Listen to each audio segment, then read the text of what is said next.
Well, ladies and gentlemen, we have George R.R. in the news. I've been sitting here for days!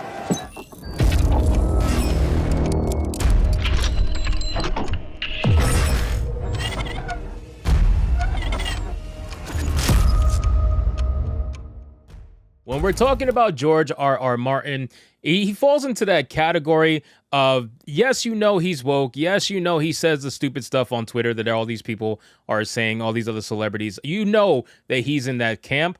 But the thing is, you can't exactly get upset because if he wants to ruin his own work, if he wants to ruin his legacy, at least he's still alive to do so, right? When they did the whole thing with J.R.R. Tolkien and Rings of Power, everybody got upset because what they were saying about Lord of the Rings, J.R.R. was not around to defend himself because he was no longer alive. Obviously, and the people who are in charge of his estate, they don't care about anything else other than money. So George R.R. Martin is totally different. He is still alive, and the stuff that he says is absolutely stupid, and we know this, but at least he's alive to say it himself versus someone else saying that they're saying it for him because they know better. Now we have an article here from Fandom with a headline that reads, George R.R. Martin blames toxicity, of course, in fandom and Trump supporters, because everything's got to be tied to Trump, it's 2024, for his inability to complete Game of Thrones. Yes, ladies and gentlemen, George R.R. Martin decides that instead of completing his book, he's going to spend his time on Twitter telling you how terrible you are and how terrible the fandom is for calling him out on his nonsense. So let's get into this article, guys, from Fandom Pulse. But of course, before we do, if you are new here, just consider hitting that subscribe button. I would greatly appreciate it. Like the video to push us out into the YouTube algorithm, and consider subscribing to my manga channel. The links are in the description box below in my link tree. I would love to see you there. So the article reads, no one is more notorious for being unable to finish his work than George R.R. Martin with his Game of Thrones novels. Fans have been waiting for years for him to complete the series, even after the TV show has had its ending. But George R.R. Martin seems to want to do anything and everything other than write the finale of his most popular work. Instead of writing his epic fantasy, he now puts out a blog blaming the political climate and, of course, right-wing Americans for his inability to complete Game of Thrones. You know what's funny to me?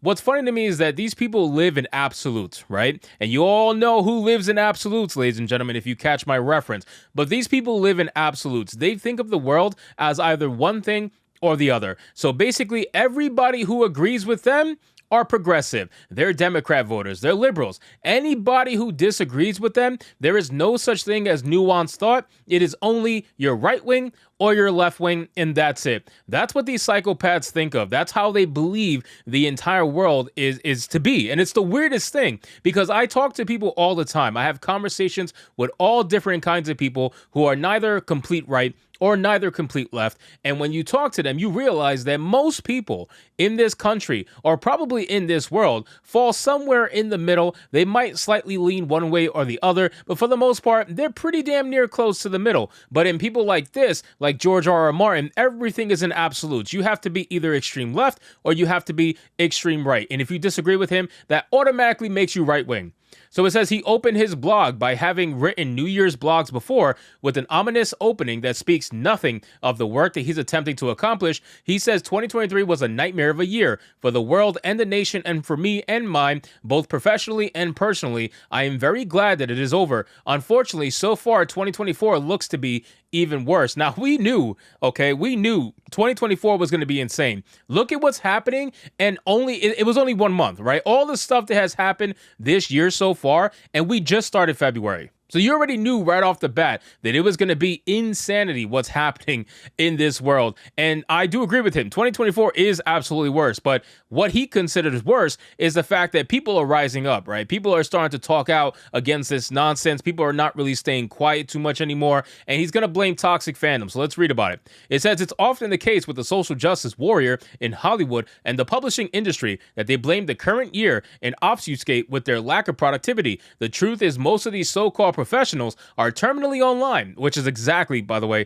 what he is. 100%. Every single celebrity in Hollywood, all these woke writers, every single one of them lives through the online space. They think that Twitter is the real world. That's how they view everything. It says in the case of George R.R. Martin, he understands that nothing he writes at this juncture could ever live up to the hype Game of Thrones generated, so it paralyzes him. However, while trying to act like he's talking about the state of the world, he then points the finger at right-wing Americans and Trump supporters. Twitters, saying that hate is rising, democracy is under threat, millions of Americans have swallowed the lie that the 2020 election was stolen, Newspeak has taken over political discourse, cancel culture is destroying lives and careers. You guys made cancel culture. What are you talking about? You guys made cancel culture. Without the left, there would be no cancel culture. You guys started all this. Just because now it's starting to double back onto you, you can't then complain about it, right? Like, you guys were all for this. Every single one of them online, who are terminally online, they were all for canceling people, like on our particular side or whatever particular side. They were automatically ready to cancel everybody who didn't identify as a strict left-wing progressive personality. If you had anything that was against their ideology, they would try to cancel you if they could. So now this person is complaining about cancel culture. Are you serious right now? That is ridiculous. That is the pot calling the kettle black. Literally, that is so stupid. So it says, over political discourse, cancel culture destroying lives and careers, and we have disgraced, indicted, and venomous ex-president winning primaries, despite openly declaring that he will be a dictator on day one and will be given on a platform of retribution when he is not busy grabbing women by the pussy. His last attempt to overthrow the government failed on January 6th, but some of his more ardent supporters are now saying that next time they will bring more guns. There are actually folks out there wanting civil war. Dude, I feel like when George R.R. Martin is talking about politics, it's as if he's trying to write another book, right? There is so much fiction into what he's saying, it's ridiculous. He is literally trying to write another false, fake book. It is so stupid. And again, I want to make it very clear. The fact that he's talking about politics, the fact that he is trying to drum up all this hate against one particular person, you should probably listen and hear as to what that person is saying. Because when him and everybody else jump on the same bandwagon to say that this person is extremely bad, you probably should listen. Just give a little listen to what he's saying and make up your own mind about whether or not you agree with him. Don't let these celebrities that think they're so much above you, that think you're just a pleb, that they can control with whatever speak they want to use, don't let them influence your own personal ideas. Go look for yourself and figure out whether or not you want to support someone. So it says, these are outright lies, as no one has attempted to overthrow the government in the United States, though there is strong evidence that the Democrats stole the election in 2020. Most of the hate that's rising comes from the people like George R.R. Martin, who lambast fans, attack political opponents, and demean conservatives. It's ironic he mentions cancel culture when him and his ilk in publishing and Hollywood are the ones who destroy lives over simply not towing the party line. Thank you. Thank you for saying that, because that's exactly what I just said prior. They're the ones who started this nonsense. They're the ones who really advocated for cancel culture. What did they used to call it? They said it wasn't cancel culture. It was consequence culture. You guys remember that? It was consequence culture. They tried to change it and change the terminology. But of course, people like this, God, he's just so stupid. People like this just have no other means of thinking of the world other than black and white. It says, naturally, Nazi Germany is coming, according to George R.R. Martin. As he says, it is hard to escape the feeling that we are living in the Weimar Republic. My God, man. They want to do everything they can to try to make it seem like the worst thing that's happening if Trump or any right-wing person wins the presidency.